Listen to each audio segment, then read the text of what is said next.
স্বাগত দীপ্ত সংবাদে আপনাদের সাথে আছে আমি তানিয়া আফরিন। শুরুতেই জানাবো নিটল টাটা সংবাদ শিরোনাম।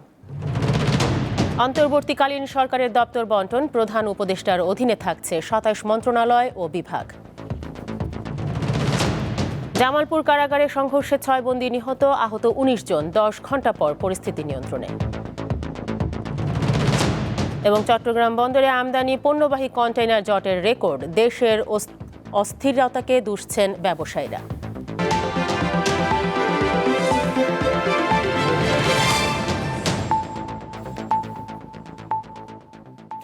দেখছিলেন শিরোনাম, এবারে পুরো খবর।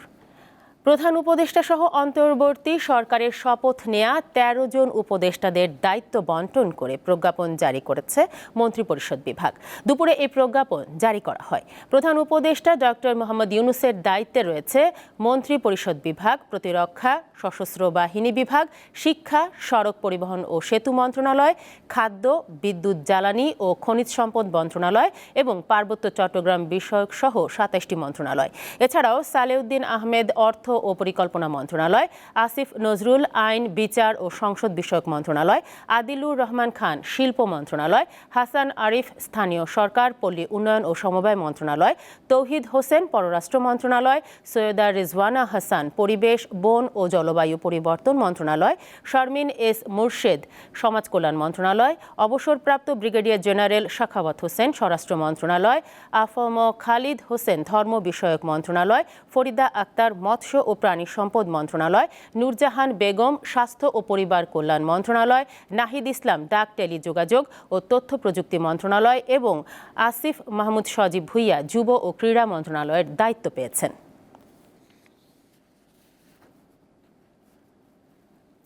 সাভারে জাতীয় স্মৃতিসৌধে ও ঢাকায় কেন্দ্রীয় শহীদ মিনারে ফুল দিয়ে বীর শহীদদের প্রতি শ্রদ্ধা জানিয়েছেন নবগঠিত অন্তর্বর্তীকালীন সরকারের প্রধান উপদেষ্টা ডক্টর মোহাম্মদ ইউনূস। সকালে প্রথমে জাতীয় স্মৃতিসৌধে পুষ্পস্তবক অর্পণ করেন প্রধান উপদেষ্টা। এ সময় তার সঙ্গে অন্য উপদেষ্টারাও ছিলেন। পুষ্পস্তবক অর্পণের পর শহীদদের স্মরণে তিনি কিছু সময় দাঁড়িয়ে নীরবতা পালন করেন। এ সময় ৩ বাহিনীর একটি চৌকস দল প্রধান উপদেষ্টাকে গার্ড অফ অনার প্রদান করেন। বিয়োগলে বেজে ওঠে করুণ সুর। প্রধান উপদেষ্টার পর স্মৃতিসৌধে পুষ্পস্তবক অর্পণ করেন অন্য উপদেষ্টারাও। পরে ডক্টর মোহাম্মদ ইউনূস পরিদর্শন বইয়ে সই করেন। এরপর বেলা ১১টা ২০ প্রধান উপদেষ্টা ডক্টর মোহাম্মদ ইউনূস ও অন্তর্বর্তীকালীন সরকারের অন্য উপদেষ্টারাও কেন্দ্রীয় শহীদ মিনারে ভাষা শহীদদের প্রতি শ্রদ্ধা জানান।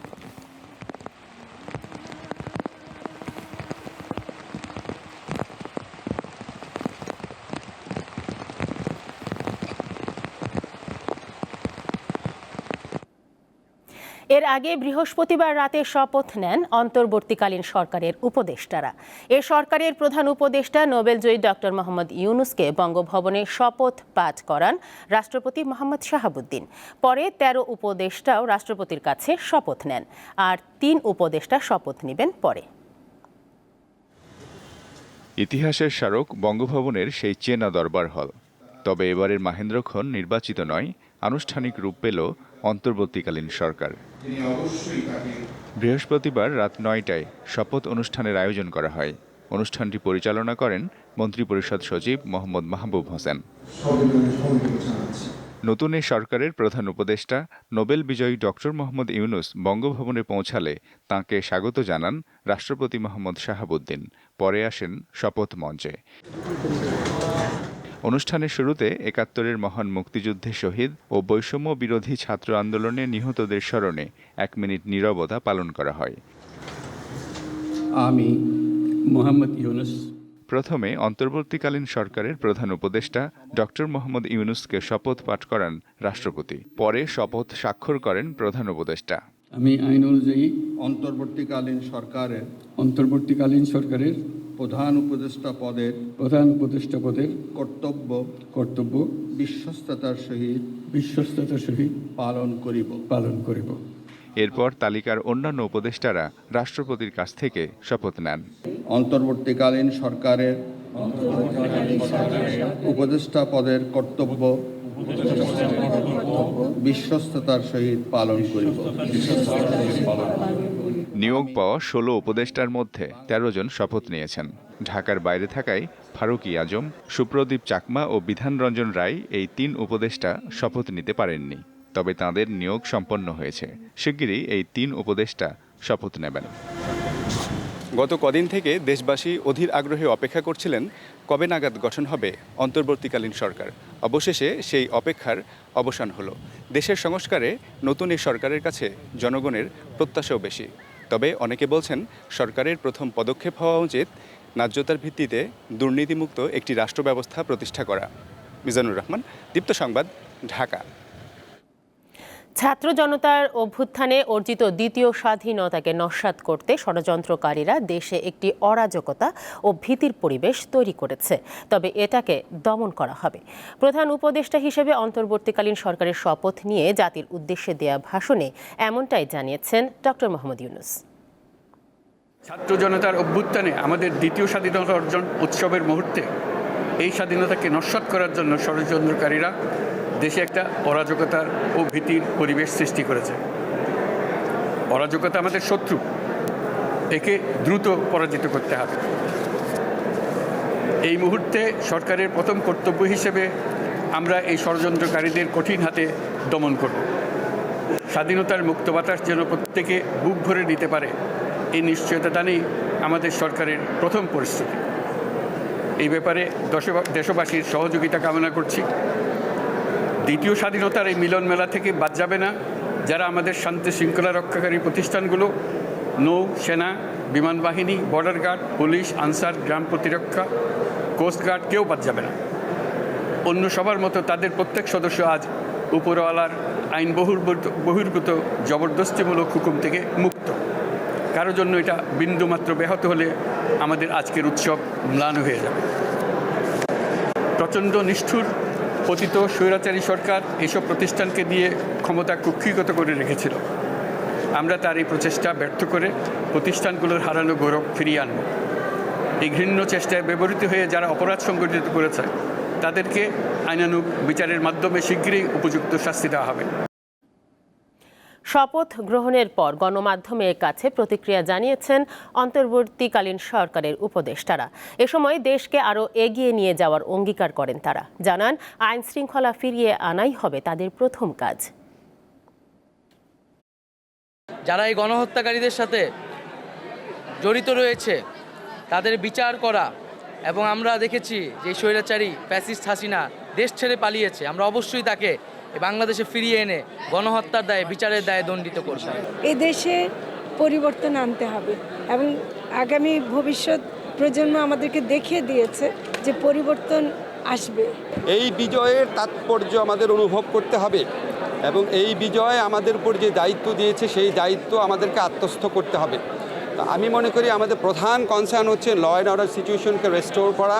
যাত্রাটা শুরু হয়েছে সুশাসন, জবাবদিহিতা, মানবাধিকার, গণতন্ত্র, এই সমস্ত ক্ষেত্রে সংস্কারের জন্য, এবং এই কাজ তো কাউকে না কাউকে দায়িত্ব নিয়ে শুরু করতে হবে। দায়িত্ব নিয়ে শুরু হলো, তারপরে দেখা যাক না কতদূর যাওয়া যায়, শেষ পর্যন্ত তো যেতেই হবে।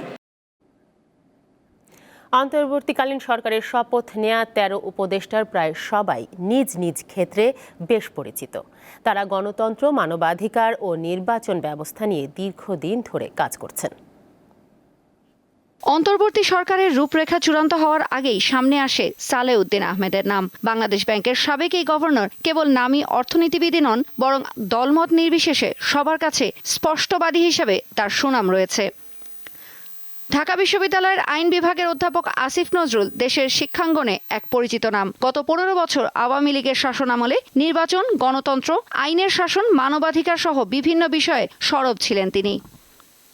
আদিলুর রহমান খান একজন মানবাধিকার কর্মী এবং মানবাধিকার সংস্থা অধিকারের প্রতিষ্ঠাতা। ২০১৩ সালে মতিঝিলের শাপলা চত্বরে হেফাজতে ইসলামের নেতাকর্মীদের সরিয়ে দেওয়ার অভিযানে মৃত্যুর সংখ্যা তুলে ধরে তিনি আলোচনায় আসেন এবং সরকারের রোষানলে পড়েন।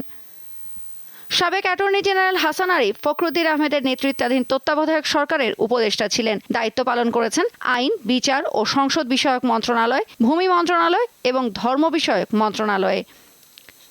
তৌহিদ হোসেন সাবেক পররাষ্ট্র সচিব। কূটনৈতিক হিসেবে তাকে একজন বিজ্ঞজন হিসেবেই বিবেচনা করা হয়। বিভিন্ন আন্তর্জাতিক ইস্যুতে তিনি মতামত দিয়ে থাকেন। বাংলাদেশ পরিবেশ আইনজীবী সমিতি বেলার প্রধান নির্বাহী এবং একজন পরিবেশবিদ হিসেবে সর্বজন পরিচিত ব্যক্তি সৈয়দা রেজওয়ানা হাসান। প্রথম বাংলাদেশি হিসেবে গোল্ডম্যান এনভায়রনমেন্টাল প্রাইজ পাওয়া ছাড়াও 2009 সালে টাইম সাময়িকীর হিরোজ অফ এনভায়রনমেন্ট খেতাব ও 2012 সালে র্যামন ম্যাগসেসে পুরস্কারের জন্য আন্তর্জাতিক খ্যাতি আছে তার। নাহিদ ইসলাম ও আসিফ মাহমুদ আওয়ামী লীগ সরকারের পতনে নেতৃত্ব দেয়া বৈষম্য বিরোধী ছাত্র আন্দোলনের অন্যতম সমন্বয়ক। সপ্তাহের ব্যবধানে এখন নিজেরাই সরকারে। ঢাকা বিশ্ববিদ্যালয়ের সমাজবিজ্ঞান বিভাগের সাবেক ছাত্র নাহিদ আর আসিফ ঢাকা বিশ্ববিদ্যালয়ের ভাষাবিজ্ঞান বিভাগের 2017-18 শিক্ষাবর্ষের বর্তমান শিক্ষার্থী। সাবেক নির্বাচন কমিশনার এম শাখাওয়াত হোসেন একজন সামরিক ব্যক্তিত্ব। অবসরপ্রাপ্ত এই ব্রিগেডিয়ার জেনারেল জাতীয় নিরাপত্তা ও প্রতিরক্ষা বিষয়ে গবেষণার পাশাপাশি গণমাধ্যমে লেখালেখি ও মতামত দিয়ে থাকেন। লেখক ও গবেষক ফরিদা আক্তার সবচেয়ে বেশি পরিচিত মানবাধিকার কর্মী হিসেবে। আফম খালিদ হোসেন হেফাজতে ইসলাম বাংলাদেশের নায়েবে আমির ছিলেন। বর্তমানে তিনি ইসলামী আন্দোলন বাংলাদেশের শিক্ষা উপদেষ্টা। আন্তর্জাতিক ইসলামী বিশ্ববিদ্যালয় চট্টগ্রামের Quranic science and Islamic studies বিভাগের অতিথি শিক্ষক তিনি। গ্রামীণ ব্যাংকের সাবেক চেয়ারম্যান নূরজাহান বেগম এখন গ্রামীণ পরিবারের একটি অলাভজনক শিক্ষা প্রতিষ্ঠান গ্রামীণ শিক্ষার ব্যবস্থাপনা পরিচালক হিসেবে দায়িত্ব পালন করছেন। তিনি ডক্টর ইউনূসের অন্যতম সহযোগী হিসেবে পরিচিত। বেসরকারি সংস্থা ব্রতির প্রধান নির্বাহী কর্মকর্তা শারমিন মুর্শিদ মূলত সুপরিচিত মানবাধিকার, সুশাসন ও নির্বাচন ব্যবস্থাপনা সহ বিভিন্ন সামাজিক ইস্যুতে আন্দোলনকারী হিসেবে গত 15 বছরে আওয়ামী লীগ শাসনামলে অনুষ্ঠিত নির্বাচন নিয়ে বারবার প্রশ্ন তুলে আলোচিত ছিলেন তিনি। তৌসিয়া ইসলাম, দীপ্ত সংবাদ, ঢাকা। বৈষম্য বিরোধী ছাত্র আন্দোলনের সমন্বয়ক সার্জিস আলম বলেছেন, নাহিদ ইসলাম ও আসিফ মাহমুদ দেশের মানুষের স্বার্থে স্যাক্রিফাইস করেছেন। গত রাত 1:30টার দিকে ফেসবুকে এক পোস্টে এ মন্তব্য করেন তিনি। পোস্টের প্রথমেই অন্তর্বর্তী সরকারের উপদেষ্টা হওয়ায় বৈষম্য বিরোধী ছাত্র আন্দোলনের সমন্বয়ক নাহিদ ইসলাম ও আসিফ মাহমুদকে অভিনন্দন জানান সার্জিস। তিনি লিখেছেন, এটি যেমন তাদের জীবনের গুরুত্বপূর্ণ একটি অর্জন, তেমনি দেশের মানুষের স্বার্থে আত্মত্যাগও বটে। কারণ অন্তর্বর্তীকালীন সরকারের থাকার কারণে সামনের নির্বাচনে তারা অংশগ্রহণ করতে পারবেন না।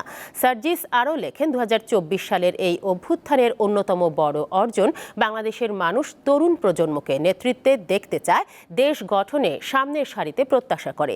এই তরুণদের মধ্যে কেউ অন্তর্বর্তীকালীন সরকারে থাকবে, কেউ রাজপথে থাকবে, আবার কেউ হয়তো সংসদে দেশের মানুষের প্রতিনিধিত্ব করবে। বিএনপির একটি প্রতিনিধি দলের সঙ্গে বৈঠক করেছেন জাতিসংঘের আবাসিক সমন্বয়কারী গোয়েন লুইস। রাজধানীর গুলশানে বিএনপির চেয়ারপারসনের কার্যালয়ে সকালে এই বৈঠক অনুষ্ঠিত হয়। পরে গোয়েন লুইস জানান, বাংলাদেশের চলমান সহিংসতা বন্ধের পাশাপাশি অর্থনীতিকে কিভাবে আরও এগিয়ে নিয়ে যাওয়া যায় এ বিষয়ে আলোচনা অব্যাহত রাখবে জাতিসংঘ। আর বিএনপির স্থায়ী কমিটির সদস্য আমির খসরু মাহমুদ চৌধুরী বলেন, আগামীর বাংলাদেশ কিভাবে গড়ে তোলা হবে এসব বিষয়ে উন্নয়ন অংশীদার হিসেবে জাতিসংঘের সঙ্গে আলোচনা হয়েছে। বৈঠকে আরও উপস্থিত ছিলেন বিএনপির মহাসচিব মির্জা ফখরুল ইসলাম আলমগীর এবং ঢাকাস্থ জাতিসংঘের মানবাধিকার বিষয়ক বিশেষজ্ঞ হুমা খান।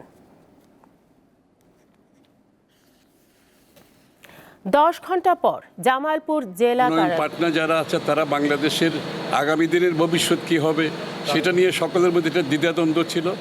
আজকে সকলের সেই সংখ্যা কেটে গেছে এবং সেই সংখ্যা কেটে আগামী দিনের বাংলাদেশ আমরা সকলে মিলে কীভাবে করব, আমরা সবাই মিলে আগামী দিনে বাংলাদেশ কীভাবে করব।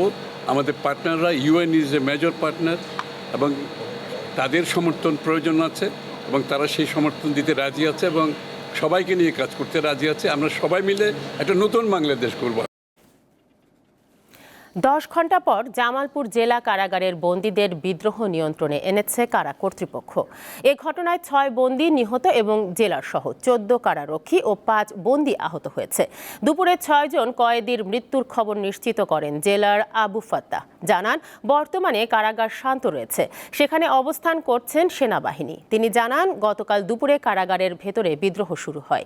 আইনশৃঙ্খলা বাহিনী ও কারা কর্তৃপক্ষ রাতে পরিবেশ নিয়ন্ত্রণে আনতে সক্ষম হয়। আহতদের হাসপাতালে ভর্তি করা হয়েছে, নিহতদের ময়নাতদন্তের জন্য মর্গে রাখা হয়েছে। তারপর দিনভর তারা মারামারিতে লিপ্ত থাকে এবং এক পর্যায়ে সন্ধ্যার সময় আমরা 5 জন বন্দীর মৃতদেহ পাই এবং আরো 5 জন বন্দী গুরুতর অসুস্থ ছিল। আর আমাদের 3 জন কারারক্ষী এখনো ময়মনসিংহ মেডিকেল কলেজে চিকিৎসাধীন। অন্তর্বর্তীকালীন সরকার গঠনের পর সেনা পাহারায় শুরু হলো রাজধানীর তেজগাঁও জোনের অন্তত 3টি থানার কার্যক্রম। তবে আপাতত এসব থানায় সীমিত পরিসরে কার্যক্রম চলবে। সকালে তেজগাঁও থানায় ব্রিফিংয়ে এসব তথ্য জানান সেনাবাহিনী ও পুলিশের সদস্যরা। এ সময় সেনাবাহিনী জানায় থানায় কোনো প্রকার হামলা হবে না বলে নিশ্চয়তা দিয়েছেন স্থানীয়রা। পুলিশ কর্মকর্তারা জানান বাহিনীর সদস্যরা অনেকে ভীতিকর অবস্থা কাটিয়ে উঠতে পেরেছেন, অনেকে এরই মধ্যে কাজে যোগ দিয়েছেন।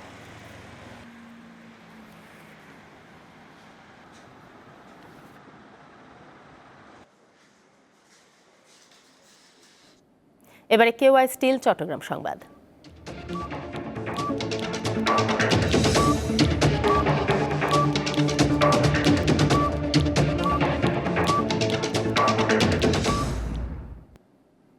চট্টগ্রাম বন্দরে আমদানি পণ্যবাহী কন্টেইনারের জট রেকর্ড ছাড়িয়েছে। দেশে চলমান অস্থিরতার কারণে গত কিছুদিন ধরে শুল্কায়ন ও ডেলিভারি বিঘ্নিত হওয়ায় এই অবস্থা তৈরি হয়েছে বলে জানিয়েছেন ব্যবসায়ীরা। তবে জট কমাতে সম্ভাব্য সব ব্যবস্থা নেওয়া হয়েছে বলে দাবি বন্দর কর্তৃপক্ষের। দেশে আমদানি রপ্তানি বাণিজ্যের সিংহভাগই পরিচালিত হয় চট্টগ্রাম বন্দর দিয়ে, কিন্তু আন্দোলন, কারফিউ, সহিংসতা ও ইন্টারনেট বন্ধের কারণে গত কয়েক সপ্তাহ ধরে এ বন্দরের কাজ চরমভাবে বিঘ্নিত হয়। চট্টগ্রাম বন্দরে বৃহস্পতিবার পর্যন্ত তৈরি হয়েছে প্রায় 44,000 কন্টেইনারের জট, যা এখন পর্যন্ত সর্বোচ্চ। কর্তৃপক্ষ জানায় 24 ঘন্টা বন্দর খোলা রেখে পরিস্থিতি সামাল দেওয়ার চেষ্টা চলছে। গতকালও ডেলিভারি গেছে এবং আজকেও আমাদের প্রচুর অ্যাসাইনমেন্ট আছে। তো আশা করছি আমরা এইরকম কয়েকদিন চলতে থাকলে আমরা আবার পূর্বাবস্থায় ফিরে আসবো ইনশাল্লাহ। মূলত ইন্টারনেট বন্ধের সময় শুল্কায়ন না হয় পণ্য খালাস প্রায় বন্ধ ছিল। বর্তমানে ইন্টারনেট থাকলেও কম গতির কারণে শুল্কায়ন প্রক্রিয়া আগের অবস্থায় ফেরেনি। সেই সাথে গত 5 আগস্ট দুপুরে হঠাৎ কাজ বন্ধ করে কাস্টমসের সব কর্মকর্তা কর্মচারী অফিস ছেড়ে চলে গেলে ব্যবসায়ীদের মাঝে দেখা দেয় আতঙ্ক।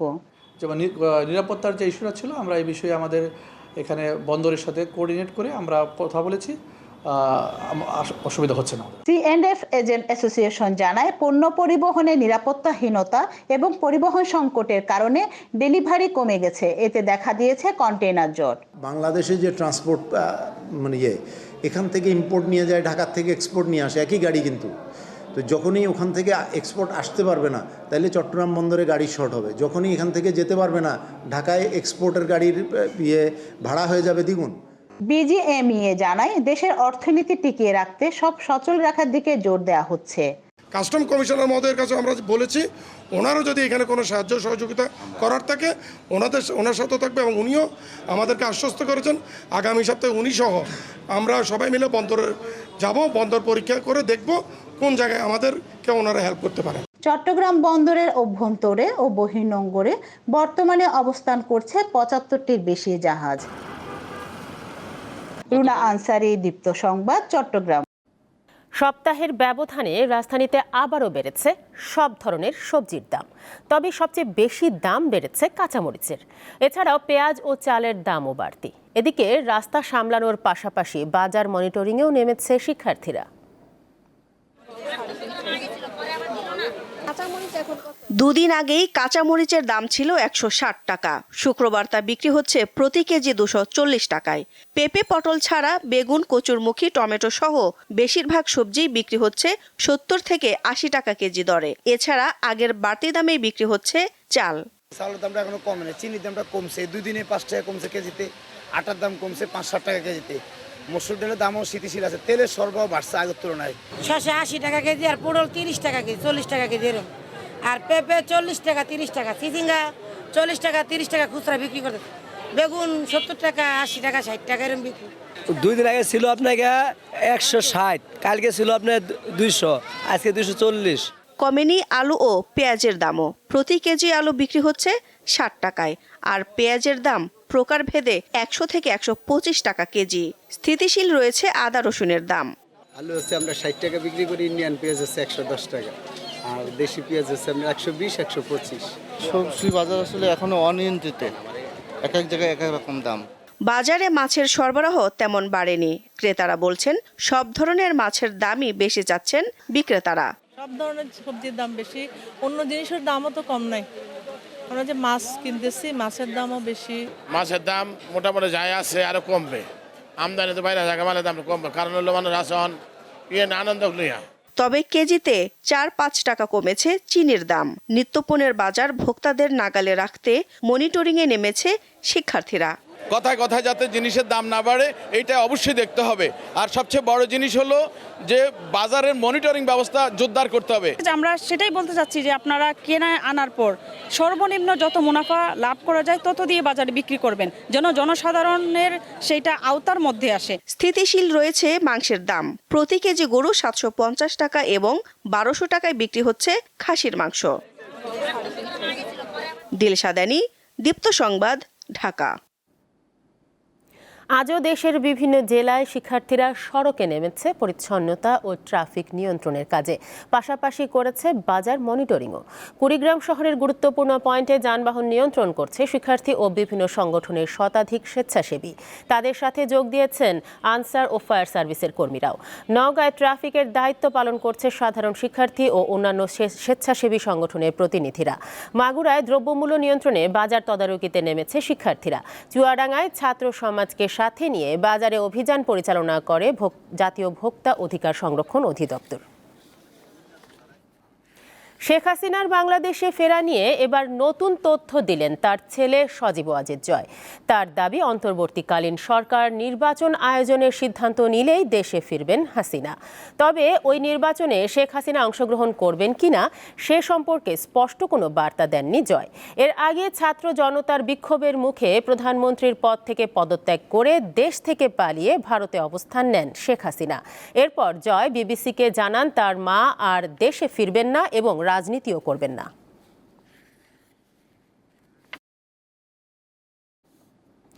বাংলাদেশের অন্তর্বর্তীকালীন সরকারের প্রধান উপদেষ্টা ডক্টর মোহাম্মদ ইউনূসকে অভিনন্দন জানিয়েছেন বিশ্ব নেতারা। এরই মধ্যে ডক্টর ইউনূসকে শুভেচ্ছা জানিয়েছে চীন, ভারত, পাকিস্তান ও ইউরোপীয় ইউনিয়ন। বাংলাদেশের অন্তর্বর্তীকালীন সরকারকে অভিনন্দন ও শুভকামনা জানিয়েছেন পশ্চিমবঙ্গের মুখ্যমন্ত্রী মমতা বন্দ্যোপাধ্যায়।